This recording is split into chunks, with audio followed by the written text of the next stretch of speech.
Hello dear viewers, and welcome back to the Gen 2 edition of Can You Beat Pokemon by Only Using Your Starter?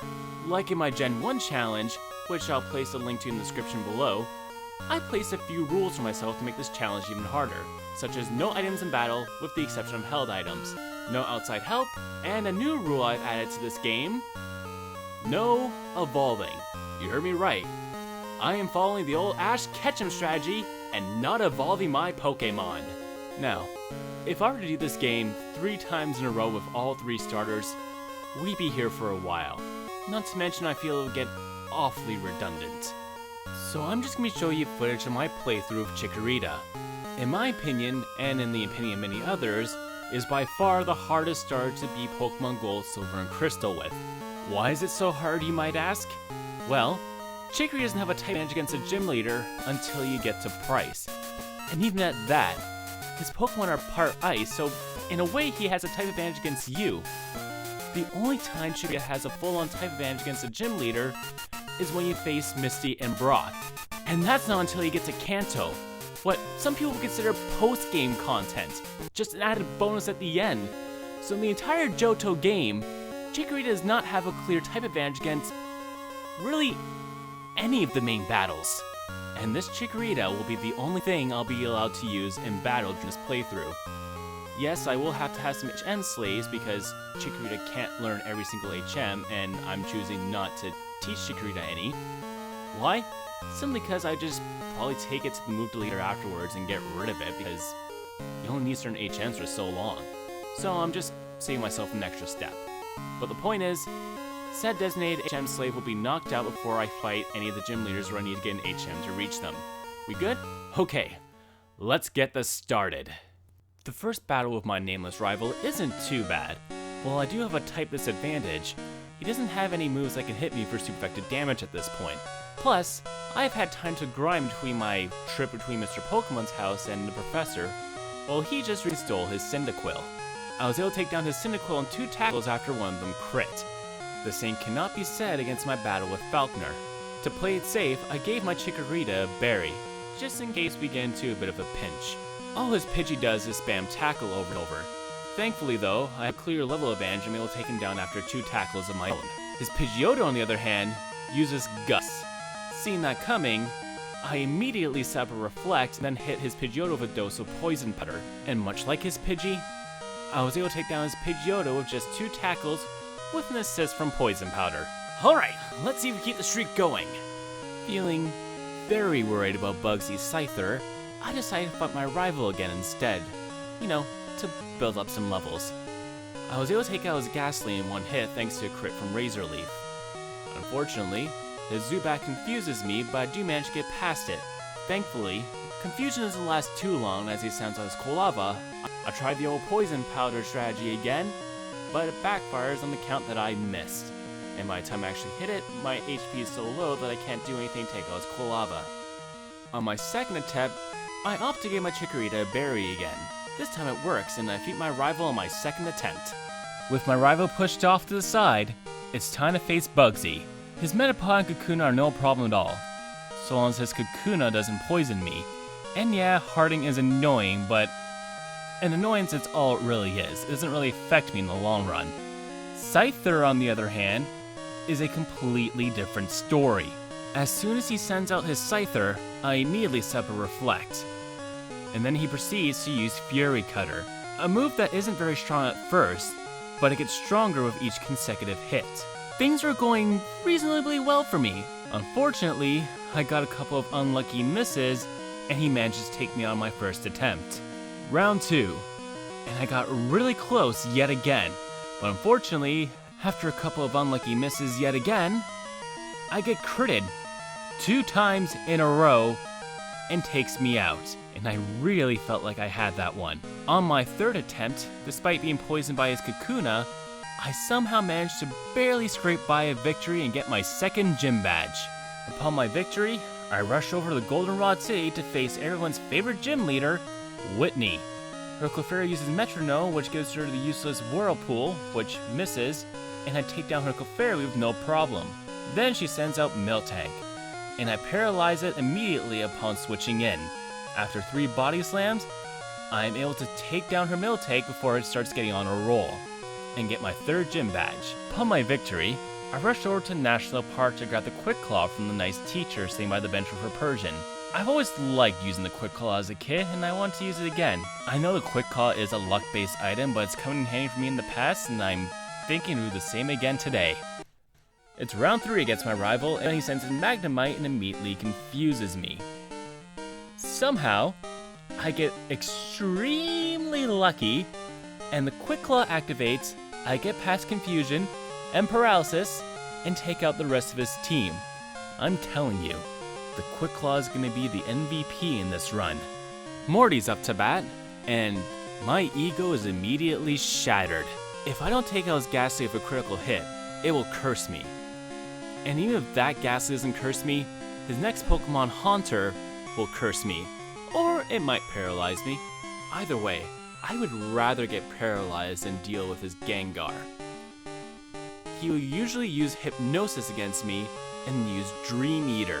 Usually Hypnosis isn't a high accuracy move, but for some reason, it seems to hit me every single time! And then I feel like I fall asleep for eternity. What's even worse is that I don't have any TMs I can teach my Chikorita that can hit Ghost type for super effective damage. The only move I can actually use to hit it is Razor Leaf, and that barely does anything thanks to the part poisoning type of the Ghastly line. All I can do at this point is pray that RNG will give me enough critical hits that I can take out his Pokemon while taking minimal damage, and pray to the RNG gods that he doesn't use Curse for some reason. But let's face it, 9.9 times out of 10, he'll use Curse. What's even worse, I can't even go off and challenge another gym because in order to get to the other gyms, I need to Surf. And in order to get Surf, I need to get past Morty. So I have no choice but to grind to a ridiculously high level and beat Morty that way.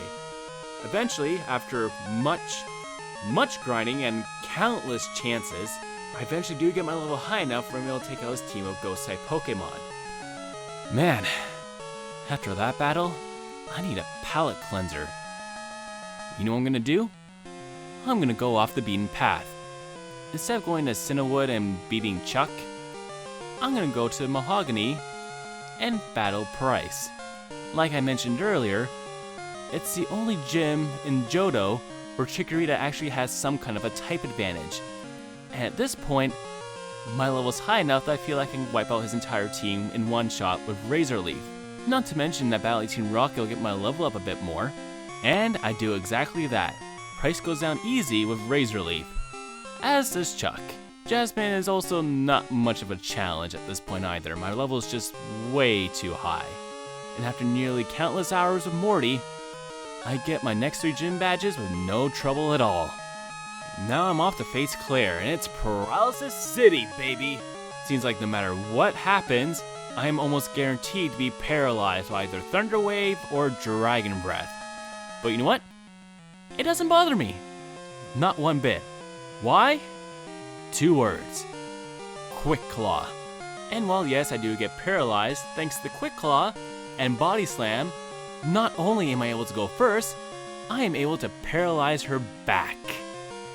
I do exactly that and get my Ace Gym badge on my first try. She doesn't take it very well. What is it with the women in Johto and not being able to accept defeat? First you have Whitney who cries like a baby the moment you defeat her. Then you have Claire who just goes, you know what? I am not giving you this gym badge until you beat the Dragon Den. Mind you, I'd be pretty upset too if my entire team of dragons got swept by a Chikorita. I'm sure you've noticed that I've barely talked about my rival at this point. And that's because he really isn't much of a challenge for me anymore and wasn't worth covering in much detail. Long story short, in my last 2 encounters with him, I sweep his team while barely taking any damage. I just thought I'd let you guys know in case someone asked me about that in the comments below. But anyway, with that out of the way, let's move on to the Elite Four. First up, Will.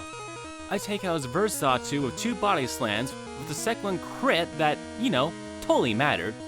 Then he sends out Executor. I Body Slam that, lives, barely, and then use Razor Leaf with a crit that probably mattered? Then he sends out his second Xatu, I take that one out in 2 body slams, and then his Slowbro goes down after 1 Razor Leaf. 1 down, 3 to go. Koga's tactics are all about confusion, sleep paralysis, all that fun stuff. But on the plus side, none of his Pokemon are particularly bulky, well, except for 2, those being Muck and Fortress. And those 2 are the only ones that give me any problems. Muck knows Minimize, which causes a lot of misses, and Fortress I can't hit for the life of me because it's a Bug and Steel type. 2 types which naturally resist Grass. I tried Body Slam at first, but then I realized that somehow, despite having a ×4 resistance against Grass, Razor Leaf actually does roughly the same, if not a little bit more, than Body Slam does. I'm guessing it's because Fortress's special defense is lower than his natural defense. Whatever the cause, I use that and I take out Koga on my first try. Bruno's up next, and I take out his team with a bunch of crits that, absolutely mattered. I got those crits at the absolute most opportune time, right when I need them most.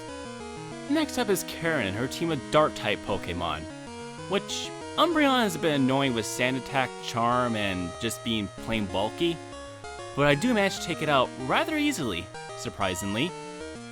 Fire Plume, the only move it actually can use to attack me for some reason is Petal Dance, although it does also know Spore, which paralyzes me.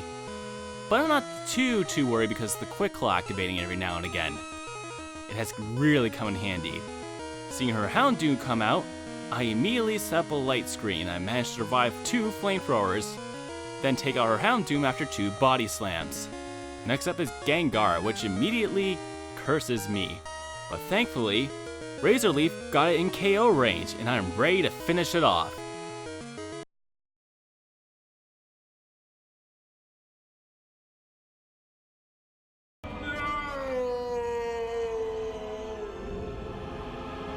It was probably a lost cause anyway, but still, that's not the way I want to go out.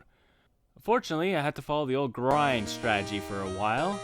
It took a while again, but eventually I am able to take out her Gengar, and then her Murkrow one-shot with Body Slam. And with that, I conquered the Elite Four and moved right on to the champion. Lance's Gyarados isn't much of a problem.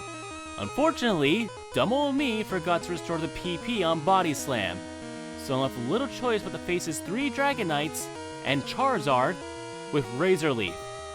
All 4 of them have a ×4 resistance against Grass. So I really screwed myself there, huh? As you expect, since I don't have access to Body Slam, I lose my first attempt due to sheer stupidity. Mind you, even if I had Body Slam, I still had a lot going against me. It feels like Lance's team was built to counter Chikorita. All 6 of his Pokemon are some kind of flying type, so I can't hit any of them for super effective damage. And 3 Dragonites are extremely bulky. Yeah, he does have 3 Pokemon that aren't exactly known for their bulk, but 2 of the 3 can hit me for some kind of super effective damage. The only exception to that is Gyarados, obviously. His Aerodactyl knows Wing Attack, and his Charizard knows Flamethrower and Wing Attack. But 9 times out of 10, he'll usually use Flamethrower. Not only that, 2 of his Dragonite can hit me for super effective damage as well. One of his Dragonite knows Blizzard, and another one knows Fire Blast. So I need to have a light screen up at all times, or they can all hit me for some serious damage. But as I inched ever closer to level 100, I was getting closer and closer to the taste of victory. Eventually, it just became a paralysis battle, where I was so tense, I came so close, but unfortunately, I couldn't attack a few times due to paralysis and it ended up costing me the bout. Although with enough perseverance and some strategy, and a little bit of luck, I was eventually able to take down Lance and become your new world champion. And that's that, so yes, you can beat the Johto League with just your Chikorita. But of course, as we all know with Gen 2, this is only half the battle. The real fun begins now. The first thing I do upon arriving to Kanto is head to Celadon City, where I pick up the leftovers, then immediately challenge Erika to a match, where I get the TM for Giga Drain, the move that will replace Razor Leaf in my main arsenal. Right after attaining Giga Drain, I go right to Janine to get Toxic to replace Poison Powder, because I have a feeling I might need it for the final bout. As for the gym leaders of Kanto, I'm not going to go for a play-by-play of what happened because it was ridiculously easy. As I mentioned in my Mewtwo struggle video, the gym leaders aren't that much stronger than the actual trainers of Kanto, all floating around the level 40-ish region. And since I just took out a level 50 Dragonite, there isn't much worth talking about as I usually sweep their team without taking any damage. Not even former champion Blue can stand up against me, even after his Arcanine managed to burn me. Although mind you, a large part of that has to do with the fact that I had leftovers as my item. I'm like 90% sure if I didn't have leftovers, this battle would be much harder. And even though Blue's Pokemon comes around the mid to late 50s, I do manage to beat him and head right to Mount Silver. You know what's coming next, folks. Red's ace Pikachu is no problem at all. As we all know, Pikachu is a frail little mouse, and he goes down with one body slam. His Venusaur goes down after 2 body slams, thanks to a crit. Before Red sends out his Charizard, I set up a light screen to lessen the damage from Flamethrower, but despite that, it still deals a decent chunk of damage. Thank God for leftovers. I take it out after 2 body slams. His Espeon goes down rather easily as well after 1 body slam. Then comes out Snorlax, which I'm a bit of a dilemma here. This Snorlax is a beast. It is the king of Gen 2 competitive. And I was wondering how I'm going to take this out. I could go for the Giga Drain, but it's a special monster, especially after it uses Amnesia. So I opt to use Body Slam, hope for paralysis. It doesn't happen, but I do manage to take it out after 4 body slams. Then comes out Blastoise, and I had this match in the bag. I used Giga Drain, which takes about 2/3 of its health. And I was gonna win until his Blastoise uses Blizzard and freezes me. Unfortunately, that's all I roll, folks. And I have to redo the battle again. But it did confirm to me that this battle was possible of leftovers. And this was my first attempt. I didn't see too much of a challenge here. So, I decided to up the ante a little bit. I decided to remove leftovers, go itemless, and see if I can still beat Red. And boy, did I get a challenge. His Pikachu is still a non-factor. Venusaur is a bit of a problem. It'll either set up Sunny Day, or immediately start smashing Solar Beam. If it sets up Sunny Day, I'm in trouble when his Charizard comes out. Because even with a Reflect Up, Flamethrower will still deal a huge amount of damage to me. So in order to get past his Charizard, I gotta make sure his Venusaur doesn't set up the sun. And the way I can do that is to hope for paralysis from Body Slam, or a crit at an opportune time, or just sheer AI stupidity. If Venusaur sets up the sun, I can still get past his Charizard in most cases, but I just simply won't have the HP to deal with the rest of his team. His Espeon will simply take me out with Psychic, or even by some miracle I crit his Espeon and get to Snorlax, I just won't have the HP to get around it. So I gotta hope and pray I get a paralysis at the right time. It does happen eventually, and I get down to a Snorlax. I still have very little HP, but I do have a move to help me with that. Giga Drain. Like I mentioned before, Snorlax is a special defense beast. So Giga Drain doesn't do a whole lot of damage to Venusaur, but at the same time, I need the HP. It becomes an all-out war. He starts smashing Body Slam to try and take me out, while I use Giga Drain to restore some HP and hope that I regain enough where he won't take me out. He does deal slightly more damage to me than I do recover, so it's all a game of chance from here and min rolls and pray he doesn't crit me or I get paralyzed. I do get lucky and I get down to his Blastoise. Unfortunately at this point, I am completely out of Giga Drains, so I gotta rely on Body Slam. But first I set up Reflect because I know he has Blizzard. It misses the first time and I see my chance. Unfortunately though, the second Blizzard hits and it's enough to take me out. But I got close. I knew this was possible. It took many more tries. I was at this for hours, but I did eventually get back to his Blastoise. Things played out exactly the way I needed it to. The right circumstances, at the right time, paralysis when it matters, and crits when it matters. And lucky enough for me, I had 1 Giga Drain left. A Giga Drain and a Body Slam later, and that's it. After hours and hours of rematches against Red, I finally take him down. And I defeated the entirety of Pokemon Crystal, the Johto League, and Red with a Chikorita. And as an added bonus, I defeated Red without using any items, held or otherwise. No X specials, no X attacks, nothing. It was tough, and I don't recommend you doing this yourself because There's a lot of luck involved in this, and you're probably better off just raising an actual team instead of going down to sheer stupidity like I did, but it is possible. Now I have a question to you. Do you want to see if Cyndaquil and Totodile can beat Revel items? Let me know in the comments below. And I have one more idea for Gen 2 before I move on. But I want to ask you something. I want to see if I can beat Gen 2 only using either an unknown or a Pikachu. Do you want me doing a Let's Play style or more like a highlight video? Let me know down in the comments below. And all that being said, thank you all so much for watching. If you like what you saw, hit that like and subscribe button and ring the bell to let you know when new videos come out. I'll try and upload a little bit more often. Thank you again for watching, and I will see you all soon. Alright, bye.